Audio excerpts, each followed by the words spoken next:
e havia o Stalin.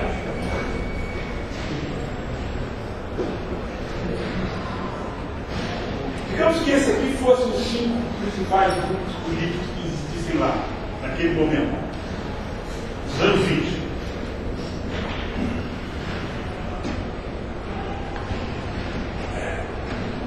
Estão em jogo aqui diversas questões. Por exemplo, o ritmo do processo de socialização. Se é mais intenso ou menos intenso. Se a industrialização teria que ser mais acelerada ou menos acelerada. Se deveria ou não haver uma maior proteção para a agricultura, ou se a agricultura tinha que ser envolvida também no processo de coletivização. Enfim, se os sindicatos deveriam ou não ter mais ou menos poder. Os sindicatos.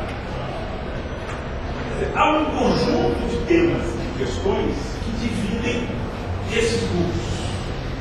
No fundo, o que está em jogo é o sentido da revolução. O que fazer com esse Estado que foi criado, como criar as condições para se caminhar para o comunismo, etc., levando em conta as dificuldades brutais que eu já falei aqui antes, né? Materiais, etc.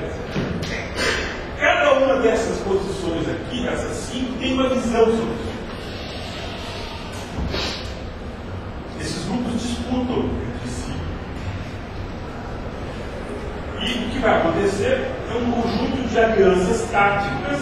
Por exemplo, no primeiro momento, esse grupo aqui, o Caio, Zinoviev e Stalin, fizeram uma aliança contra o Trotsky. E aí, limitaram o Trotsky. No segundo momento, o Trotsky se uniu ao Zinoviev e o Kamenev, tentaram fazer uma aliança para se proteger, a chamada oposição unificada. Trotsky mais Zinoviev contra o Bukharin e Stalin. Não deu certo também, isso aqui saiu fora. Depois, o Stalin pegou e liquidou o Bukharin e ficou sozinho. Mais ou menos isso que aconteceu. Você vai tendo arranjos entre disputas, coligações, separações, novas coligações, etc. Até que no final, um grupo desses prevalece, que é esse aqui, e liquida todos, liquida fisicamente, mata, né? Todo mundo aqui foi executado, todos.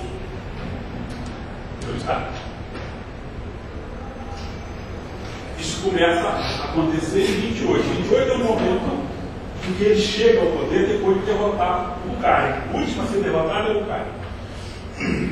O Bukharin vai ser morto em 38, né? 1938. Vai ficar 10 anos, dá um tempo preso. Ser executado em 38. O Zinoviev é executado em 36, Kamenev em 36. Trotsky vai ser assassinado em 40, já estava fora. E por aí vai. O que eu queria dizer para vocês era o seguinte: primeiro, não era inevitável que a Revolução Russa tivesse fracassado, havia nenhuma inevitabilidade do fracasso. Por outro lado, a situação não era fácil mesmo, né? Nunca foi fácil. É preciso entender as vicissitudes da Revolução a partir da compreensão da luta política que se travou, dos diversos projetos políticos que estavam disputando o poder. Isso sem subestimar demais a política. Eu não quero descolar a política das condições concretas, mas também não quero secundarizar a política. Eu acho que é preciso pensar esse processo histórico da Revolução Russa levando em conta a posição, as questões políticas que estavam envolvidas, as questões históricas concretas da fome, da miséria, né, do atraso russo, para entender, afinal, o que o Stalin venceu. Venceu. derrotou as outros grupos. E derrotou e exterminou, né, as lideranças. Então nós temos aí um processo extremamente complexo que demanda, na verdade, uma compreensão ampla. O Estado venceu porque havia bases para essa vitória, bases materiais dessa vitória. Não foi só porque existia alguma coisa que dava sustentação. O que é a base da sustentação do Estado? Um atraso. O Estado venceu porque a Rússia estava vivendo um momento em que as condições de precariedade eram de tal ordem que o burocrata era valorizado, o técnico. Né? Por quê? Porque o país estava precisando de cientistas, de técnicos, de planejadores, né? De economistas, enfim, dessa gente toda, para poder reconstituir o país arrasado, detonado por uma série de coisas. É preciso pensar na luta política que se travou aqui e pensar nas condições materiais a partir das quais essa luta política vai se fazendo.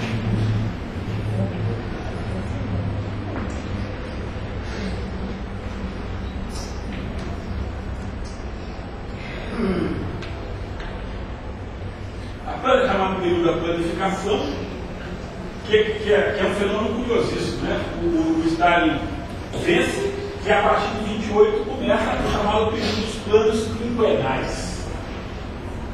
São planos feitos para 5 anos, onde se definem setores estratégicos que seriam apoiados, isso no caso da indústria. E no caso da agricultura, a chamada coletivização forçada.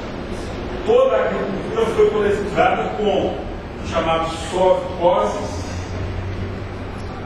são fazendas socializadas, ou com os kolkhozes, que são fazendas cooperativas.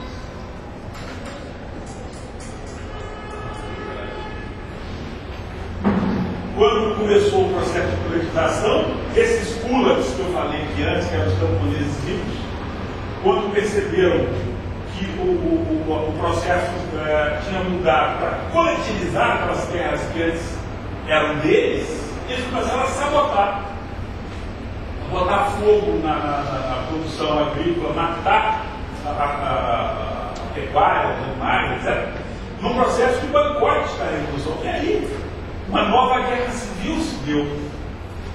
Nesse processo aqui de coletivização forçada, os números dizem que morreram entre 5 e 15 milhões de pessoas. Ninguém sabe muito bem quanto, mas tem alguma coisa entre 5 e 15 milhões.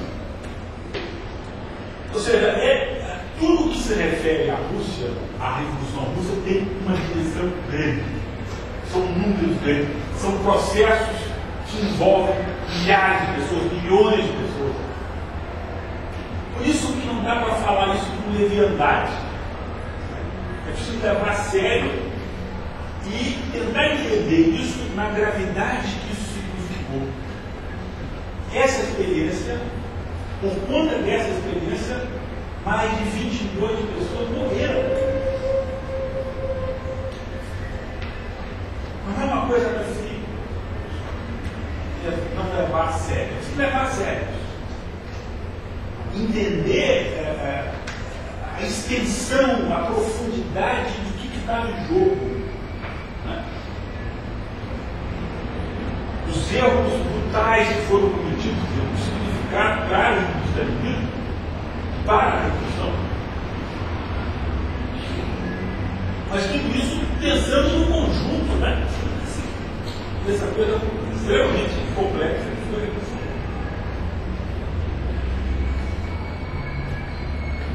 Bom, por aí. E nós vamos, na quinta-feira que vem, quando formos lançar lá o livro do Roberto, voltar a falar um pouco mais sobre essa questão. Na aula que vem, nós vamos falar um pouco agora, terça-feira, sobre a crise